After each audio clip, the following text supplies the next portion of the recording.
Kalau kamu pengen nanam kentang yang tumbuh subur seperti di sawah-sawah, tapi memiliki lahan yang terbatas, ternyata nanam di polybag juga bisa loh. Begini caranya.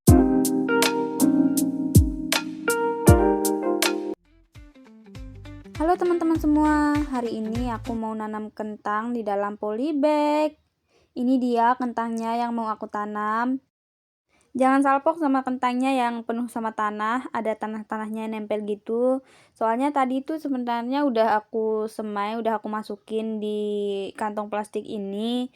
Cuma ternyata pas ku cek videonya itu lupa kerekam, jadi aku bongkar ulang dan nanam dan nyemai ulang.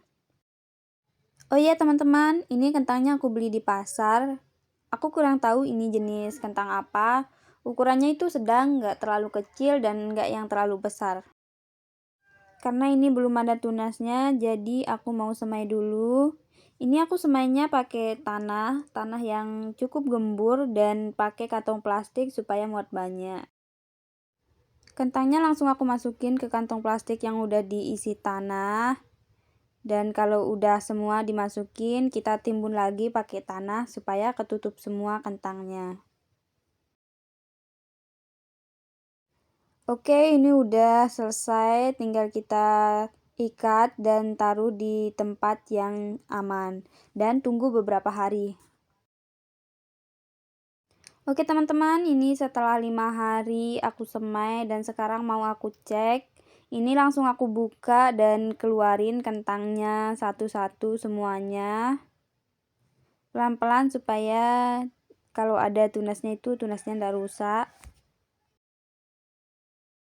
Dan ternyata sudah ada tunasnya guys, tapi masih kecil banget, kayak bintik putih gitu. Yang udah muncul tunasnya ternyata cuma 3 guys, sisanya belum. Jadi sisanya ini mau aku semai lagi, aku masukin lagi ke dalam plastik satu-satu dan aku timbun lagi dan taruh lagi.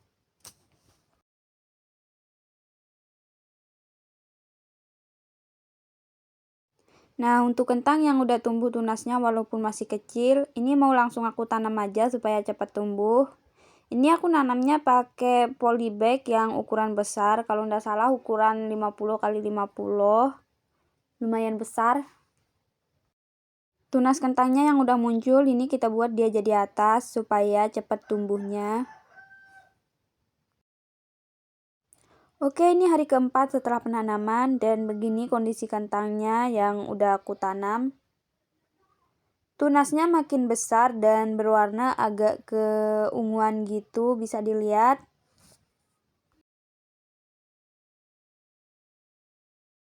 Dan sekarang aku mau lanjut ngecek kentang yang masih aku semai. Seperti sebelumnya, kentangnya aku keluarin semuanya satu-satu. Ternyata berhasil guys, ada tunasnya. Nah, ini kentangnya yang udah aku semai, udah aku keluarin semuanya. Ternyata ini banyak tunasnya, rimbun-rimbun. Tapi sayangnya ini ada 2 yang busuk dan langsung aku buang aja soalnya udah nggak bisa diapa-apain.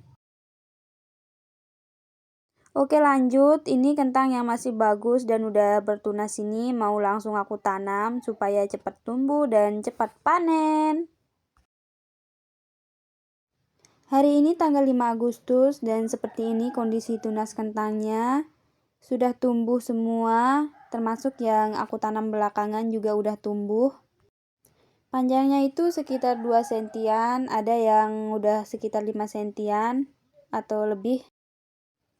Untuk tunasnya sendiri itu cukup rimbun, ada yang 3, 4, ada juga yang 5. Sekarang tanggal 13 Agustus, bisa dilihat kondisi tanaman kentangnya. Udah makin tinggi dan daunnya hijau-hijau. Oh ya teman-teman, jangan salah fokus sama tanaman hijau di sampingnya. Ini tuh sayur pakcoy. Aku nanamnya kebanyakan dan gak cukup tempat. Jadi sementara kentangnya tumbuh besar, aku titip pakcoynya di sini. Oke teman-teman, ini dia kentangnya setelah 35 harian. Aku ngitungnya dari tanggal tanam, bukan dari tanggal semai ya. Kentangnya tumbuh subur dan rimbun-rimbun, daunnya hijau, lebar-lebar juga. Sayangnya ini satu ada yang layu. Aku kurang tahu kenapa tiba-tiba dia busuk batangnya. Ini yang udah aku buang. Padahal ini udah aku siram, udah aku kasih pupuk juga. Karena ini udah memasuki musim kemarau, jadi kalau terlalu panas, panas banget gitu, aku nyiramnya bisa 2 kali sehari, yaitu pagi dan sore. Tapi kalau nggak terlalu panas, aku nyiramnya cuma sehari. Tapi kadang kalau lagi ada kesibukan yang nggak bisa ditinggalkan, aku nyiramnya itu palingan 2 atau 3 kali dalam seminggu. Sekarang udah tanggal 28 Agustus 2025, berarti kentangnya udah sekitar 40 harian. Ini kentangnya udah lebih dari 30 cm guys, bahkan bisa 40 sentian. Yang nyari pakcoynya udah aku panen ya, karena pakcoy itu ternyata sebulanan udah bisa panen. Tapi kalau kentang ini butuh waktu lebih lama, sekitar 3 bulan, kurang lebih 3 bulan baru bisa panen. Daun tanaman kentang ini ternyata mirip banget sama tomat ya. Banyak sanak saudara aku yang kalau main ke rumah dan mereka lihat kentangnya, mereka pasti ngira ini daun tomat.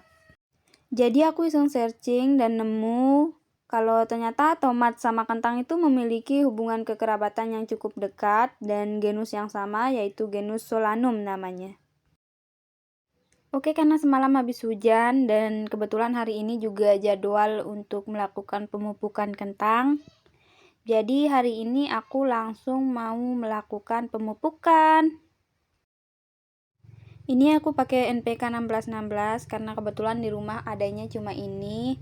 Ini aku pakainya 2 kali sebulan atau 1 kali dalam 2 minggu. Ini pupuknya sebenarnya bisa ditaburin di sekitaran tanaman, atau bisa juga ditanam di dekat akar, atau bisa juga kita cairkan menggunakan air. Kalau pas musim kemarau, pas lagi panas-panasnya dan harus melakukan pemupukan, itu biasanya aku cairin dulu pakai air. Tapi karena semalam habis hujan, jadi ini mau langsung aku tanam aja di sekitar akarnya. Oke teman-teman, untuk videonya cukup sampai di sini dulu. Dan untuk panennya nanti aku buat di part 2-nya. Mungkin butuh waktu sekitar 1 atau 1,5 bulan lagi baru bisa dipanen. Tungguin ya. Oh iya, kalau kalian belum subscribe, jangan lupa subscribe, like, dan share video ini ke teman-teman kalian kalau sekiranya video ini bermanfaat. Dan sampai jumpa di lain waktu. Bye-bye.